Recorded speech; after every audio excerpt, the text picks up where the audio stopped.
네, 전국 곳곳에서 코로나 산발 감염이 속출하면서 오늘 신규 확진자가 223명까지 늘었습니다. 사흘 연속 200명 선을 넘은 데다가 갈수록 확산세가 커지는 모습입니다. 이런 와중에 유럽 원정에 나섰던 벤투호도 국가대표 6명이 확진되는 등 이 직격탄을 맞고 있습니다. 많이 아픔을 겪은 두 팀이잖아요.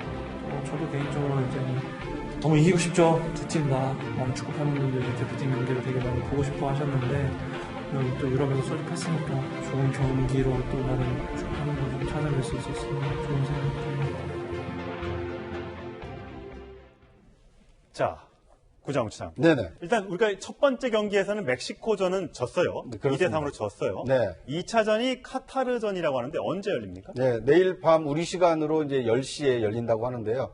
그런데 지금 문제는 오스트리아에 가 있는 우리 국가대표팀 선수 가운데 상당수, 지금 현재 확인된 것은 6명 정도가 지금 확진 판정을 받았고요. 예. 나머지 선수들도 지금 3차 PCR 유전자 증폭 검사를 받았는데 오늘 밤 9시에 그 결과를 통보받는다고 합니다. 그러니까 만약에 추가로 확진자가 더 많이 나오게 될 경우에는 만약에 13명 이상 확진이 나오게 될 경우에는 뛸 선수가 적기 때문에 그렇죠. 축구는 11명이 하는 거니까 그렇습니다. 최소한 골키퍼 포함해서 2명의 여유 선수는 있어야지만 경기를 하는데 그렇습니다. 그 이상으로 확진자가 나오면 경기를 못 한다. 그렇습니다. 그러니까 지금 현재까지는 스태프 1명을 포함해서 이제 6명 정도 확진이어서 25명 중에 이제 한 19명 정도는 뛸 수 있는 상황이긴 하나 오늘 밤 9시에 통보를 받았을 때 만약에 추가 확진자가 상당히 많이 나올 경우에는 내년 밤 10시로 예정돼 있는 국가대표 대항전이 과연 열릴 수 있겠느냐 상당히 좀 관심을 좀 가지고 지켜봐야 될 것 같습니다. 13명이 뛸 수는 있다고 하더라도 교체 선수가 없으면 또 부상이 올 수도 있고 이렇기 때문에 네. 좀 잘 생각해서 평가전을 좀 해야 되지 않을까. 이게 월드컵 본선 무대도 아니고 월드컵 올림픽 경기도 아닌데 친선전인 만큼 다치는 사람은 없도록 하기 위해선 충분히 고려가 좀 돼야 될 것 같습니다. 자, 백 교수님. 이게 유럽에서 이제 하고 있는 거잖아요. 오스트리아가 이제 900만 명 정도 남짓되는 이제 국가의 인구고 또 그나마 코로나 관리가 잘 됐던 곳이라고 해서 저 곳을 잡아서 이제 출장을 간 건데 원정을 간 건데 이게 지금 이 정도라면 축구를 해야 되는 겁니까? 말아야 되는 겁니까? 제 개인적인 생각으로는 안 하는 것이 맞다고 생각하는데요. 예. 물론 이 입장은 이해를 합니다. 9월 초에는 200명 정도였었어요. 물론 우리보다 인구는 많이 적지만 네. 그 이후에 늘어난 것이 지금 8, 9천 명까지 가고 있거든요. 예. 그리고 봉쇄를 한다고 합니다. 예. 이 상황은 유럽 전체의 상황이 최악으로 가고 있기 때문에 또 계절도 겨울로 가고 있는 상황에서 아무런 방역 대책이 없는 상황인 것으로 보입니다. 유럽인 경우는 아무리 잘한다 할지라도 접촉자를 격리하는 시스템을 갖고 있지 않기 때문에 일단은 그 지역사회에 있어서 무증상 감염을 막기는 굉장히 어려운 방역 체제죠. 예. 처음엔 4명이었다가 이제 2명 더 늘어서 6명이지 않습니까? 근데 우리 선수들끼리 이게 온라인으로 연습을 할 수는 없는 거니까 만나서 대면으로 볼을 차고 시간을 줄인다고 하더라도요. 그렇게 되면 땀도 이제 묻을 수 있고 비말도 튈 수 있고 여러 가지 가능성들이 있잖아요. 물론 매일매일 코로나 검사를 한다고 하지만 잠복기가 있을 수 있기 때문에 위험하지 않을까 싶어요. 일단 출국한 게 8일인데요. 예. 72시간 이내에 있는 음성 진단서를 가지고 간 것이거든요. 예. 그렇기 때문에 그 72시간 내에 음성이었던 것이 실제로 음성이었냐, 잠복기였을 수가 있기 때문에 양성인데 한 명이라도 환자가 있었다면은 8일 날부터 오스트리아로 가갖고서 같이 합숙을 하면서 같이 이동하고 같이 밥 먹고 같이 운동을 하게 되면은 이 안에서 아무리 열심히 방역을 해도 결국은 마스크 쓰고 운동하지는 않기 때문에 감염될 확률이 굉장히 높고 지금 상황으로 봐서는 앞으로 확진자가 조금은 더 나오지 않을까 그런 생각이 들기는 합니다. 근데 중요한 건 우리나라에서도 지금 감염 경로가 불확실한 확진자들이 많이 나오고 있지 않습니까? 유럽에서도 선수들이 도저히 어디서 이게 옮았는지를 알 수가 없는, 알 길이 없기 때문에 더 큰 문제 아닐까요? 그렇죠. 가능성으로 보면은 유럽에서, 오스트리아에서 감염되었다기보다는 한국에서부터 감염되어서 한두 사람의 환자가 있었는데 그 감염자에 의해서 결국은 여러 사람이 감염된 것으로 보는 것이 타당할 것으로 보이고요. 그렇군요. 오스트리아 안에서의 이동을 보면은 굉장히 엄격하게 방역을 지키면서 이동을 했고 다른 사람들이랑 접촉을 거의 안 했기 때문에 실제로 선수들이나 이 관계자가 감염될 확률은 없었다고 봅니다. 예. 지금 조금 전에 백 교수님 얘기하셨던 것처럼 사실 걱정은 많은 국민들이 이 손흥민 선수가 혹시라도 코로나19에 확진되지 않을까 걱정을 많이 하고 있습니다. 그래서 호텔에서 자가격리하고 철저히 방역을 지키면서 현재로서는 아직까지 코로나19에 감염됐다는 소식은 들리지 않습니다. 다행입니다만 다른 선수도 많기 때문에 절대 한 명의 추가 더 이상의 확진자가 나와서는 안 될 것 같습니다. 자, 오스트리아 아까 잠시 전에 말씀드렸지만 오스트리아 총리까지도 나서서 이 봉쇄령을 얘기했는데 그게 당장 내일부터입니다. 들어보시죠. Meine eindringliche Bitte für die nächsten Wochen ist, treffen Sie niemanden. Jeder soziale Kontakt ist einer zu viel. 네, 크리스마스를 잘 보내기 위해서라도 3주간 아무데도 가지 말아달라 이렇게 얘기를 했습니다. 그러니까 일하고 건강검진 이런 등을 제외하고는 아예 바깥 출입을 자제해달라고까지 얘기를 했습니다. 유럽의 대부분 국가들이 그 봉쇄령을 하기는 하는데요. 실제로 뭐 영업장을 다 문을 닫거나 한 것은 아닌 상황이거든요. 예. 그렇기 때문에 결국 이 봉쇄령에도 불구하고 이 지역사회 무증상 환자들이 너무나 많기 때문에 결국은 이 봉쇄령만으로는 어려울 것으로 보이고요. 예. 이 오스트리아에서 한 가지 더 하려고 그러는 것은 지금 인구가 한 9천만 정도밖에 안 되기 900만 밖에 안 되기 때문에 이 진단 검사를 많이 할 수 있습니다. 우리 같으면 5,500만 이 전 인구를 다 하기 어렵지만 예를 들어서 900만 정도를 신속 진단 검사 키트 같은 것들을 하게 되면은 가능한 일일 수 있거든요. 그래서 아마 정부 당국에서 아주 긴급하게 이런 것들을 마련을 해서 이 진단 검사를 신속히 시행하려고 아마 여러 가지 이 방역을 하고 있는 것으로는 보입니다. 예.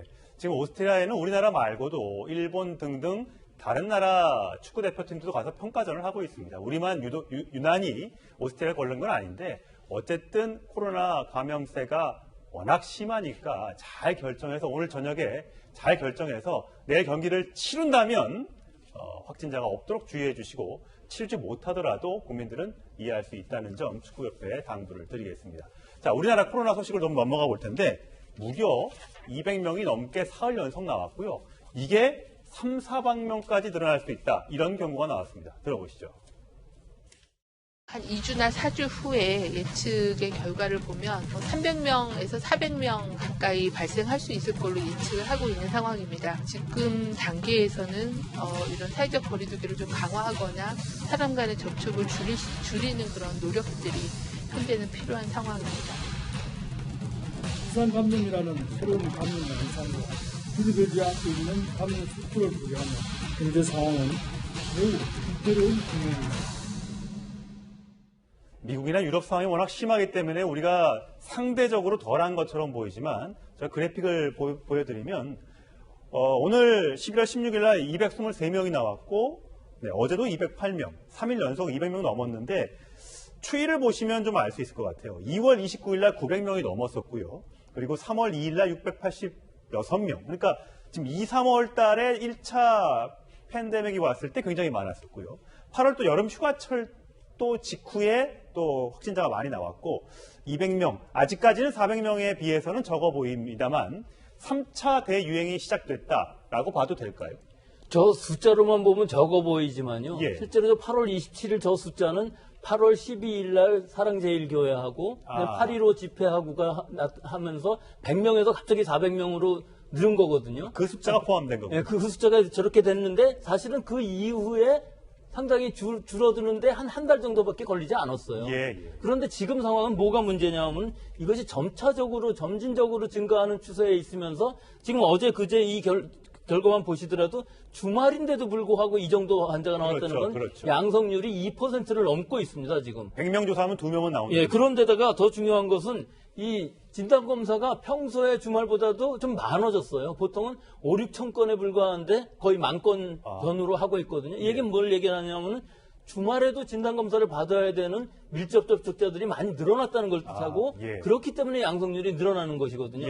결국은 지금 감염 재생산 지수도 1.1로 가고 있기 때문에 앞으로 한두 주 안에 2배 늘어나는 것은 충분히 가능한 시나리오일 수가 있어서 지금 상황으로 보면 어느 때보다도 지금이 어려운 시기인 것이 겨울철로 들어가고 있거든요. 하기 때문에 지금 상황에서 이것을 잘 통제하고 즉 1.5단계로 빨리 격상을 해서 사람 간의 이 거리두기를 하지 않는다면은, 접촉을 줄이지 않는다면은 우리가 통제할 수 없는 범위까지도 갈 수 있는 위험한 시기라고 보겠습니다. 예, 그렇죠. 그러니까 이제 이 예방적 조치를 할 것이냐를 지금 선택해야 되는 순간에 와 있는 것 같습니다. 예. 왜냐하면 11월 19일부터 지금 초, 중, 고교가 정상적인 그 학교 생활, 이 등교 수업을 좀 시작을 했지 않습니까? 물론 이 3분의 2로 좀 제한을 하고는 있지만 그 학생들이 학교에 가서 수업을 받는 것이 정상화된 지 지금 한 달 정도 되는데 예. 그 기간 동안에 세 자리 숫자, 이 100명으로 증가했고 그 100명으로 증가한 것이 줄어들지 않고 지금 2배인 200명대로 늘었기 때문에 이 증가 추세를 꺾기 위해서는 오히려 선제적으로 이 방역, 그 사회적 거리두기를 강화해야 되는 거 아니냐 이런 지금 의견이 나오고 있는 거고요. 예, 예.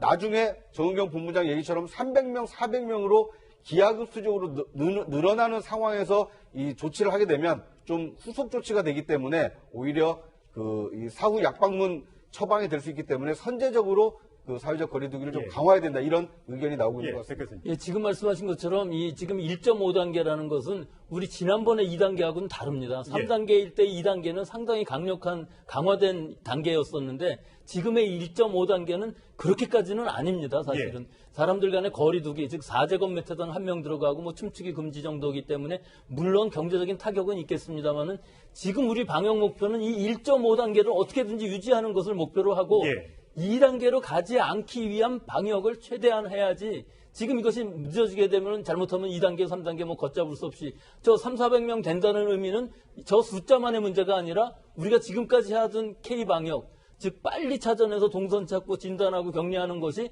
어려워질 수도 있다 하는 것을 뜻하는 것이기 때문에 지금이 아주 중요한 시기고 선제적이라기도 벌써 서울 수도권인 경우에 있어서는 100명 됐고요. 강원도도 지금 10명이 넘어갔기 때문에 적어도 서울 수도권하고 강원권인 경우에 있어서는 1.5단계로 신속하게 강화하는 것이 옳다고 봅니다. 예, 뭐 백 교수님뿐만 아니라 일부 전문가들은 1.5단계가 아니라 아예 2단계로 격상을 시켜서 이 확산세를 막아야 된다는 분들도 있는데 워낙 사회에 미치는 파장이 만만치 않기 때문에 정부의 고민도 깊어질 것 같습니다. 어쨌든 춥고 미세먼지도 많고요. 또 건조한 날씨가 계속되면 이 바이러스가 활동할 수 있는 환경이 더 많아지니까 꼭 개인 방역 신경 쓰셨으면 좋겠습니다. 자, 백 교수님 여기서 인사드리겠습니다.